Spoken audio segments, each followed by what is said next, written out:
Assalamualaikum warahmatullahi wabarakatuh. Perkenalkan, nama saya Intan.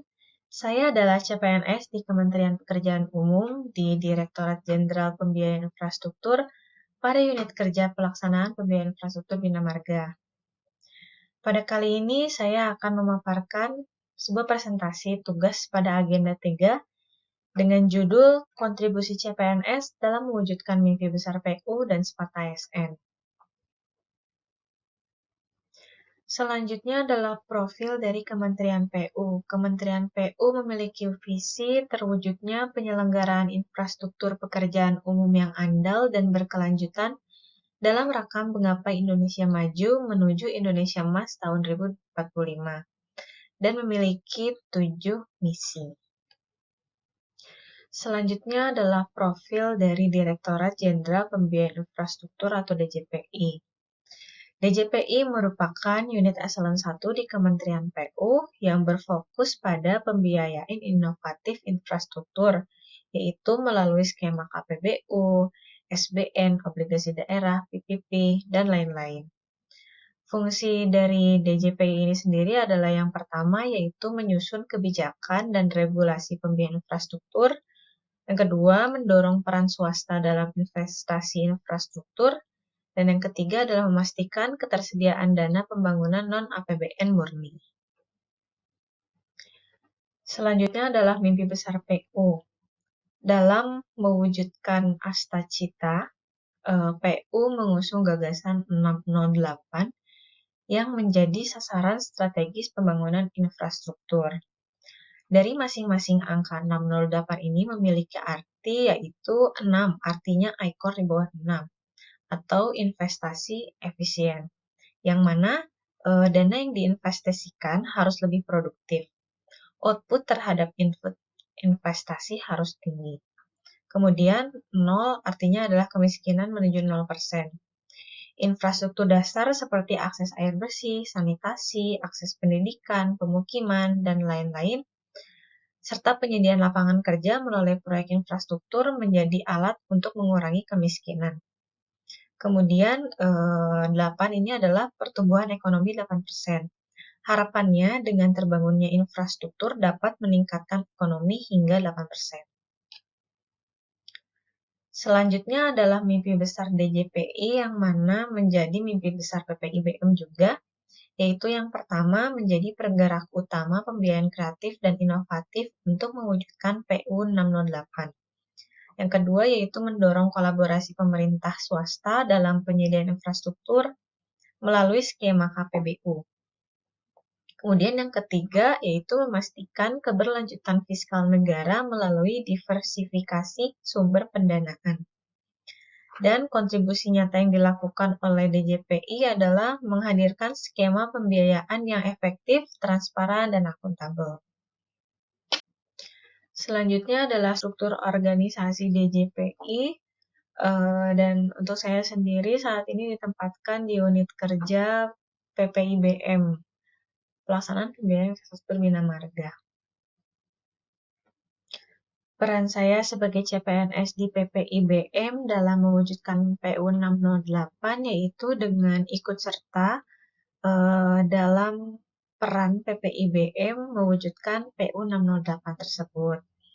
Yang pertama dalam mendukung efisiensi investasi atau ICOR di bawah 6, peran PPIBM adalah yang pertama merancang skema pembiayaan kreatif yaitu KPBU, obligasi, dan blended finance. Kemudian mendorong keterlibatan swasta agar dana APBN lebih efisien.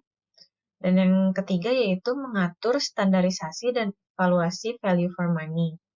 Kemudian peran saya sebagai CPNS adalah memahami skema-skema pembiayaan kreatif dan mengusulkan skema pembiayaan kreatif yang belum pernah dilakukan sebelumnya. Kemudian juga saya menyediakan data akurat agar pimpinan dapat mengambil keputusan dengan tepat.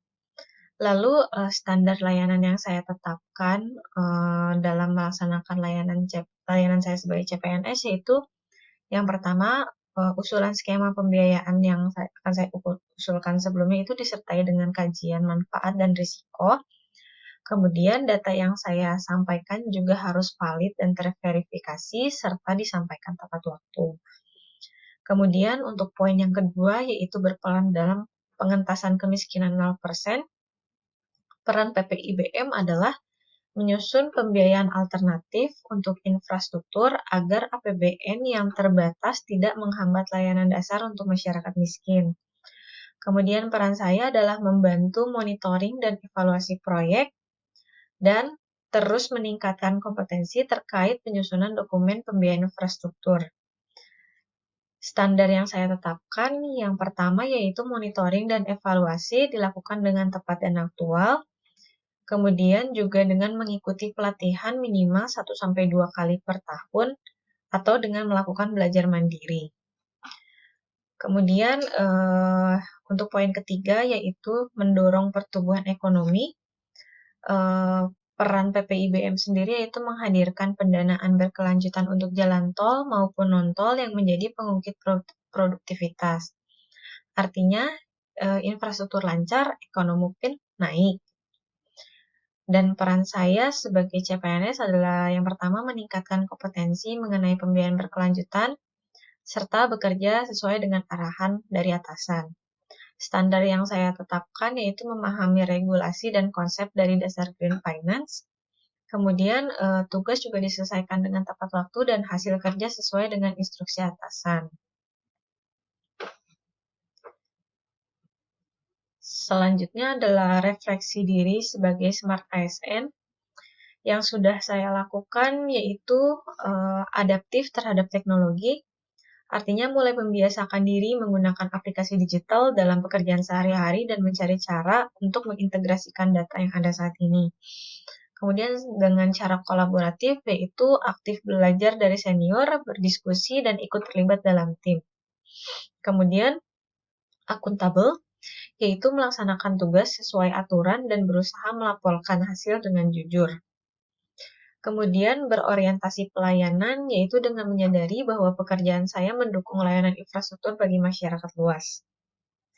Untuk hal-hal yang perlu saya tingkatkan, yang pertama saya masih perlu memperkuat pemahaman substansi pekerjaan saya, seperti analisis finansial, kemudian regulasi KPBU, dan pendalaman review studi kelayakan.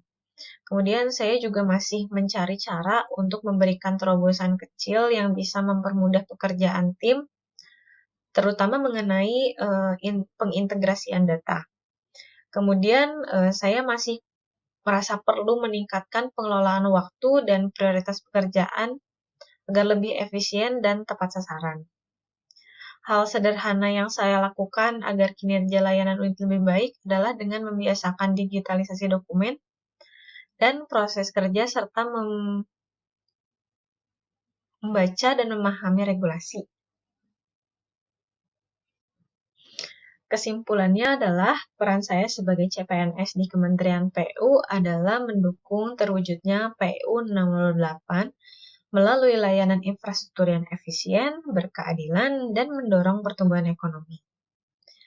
Dalam proses itu, saya berupaya menumbuhkan ciri Smart ASN dengan bekerja akuntabel, kolaboratif, dan adaptif terhadap teknologi. Hal sederhana seperti digitalisasi dokumen dan membaca regulasi secara rutin saya lakukan sebagai langkah kecil yang berdampak besar bagi tercapainya tujuan besar instansi dan smart governance. Sekian paparan saya. Terima kasih. Wassalamualaikum warahmatullahi wabarakatuh.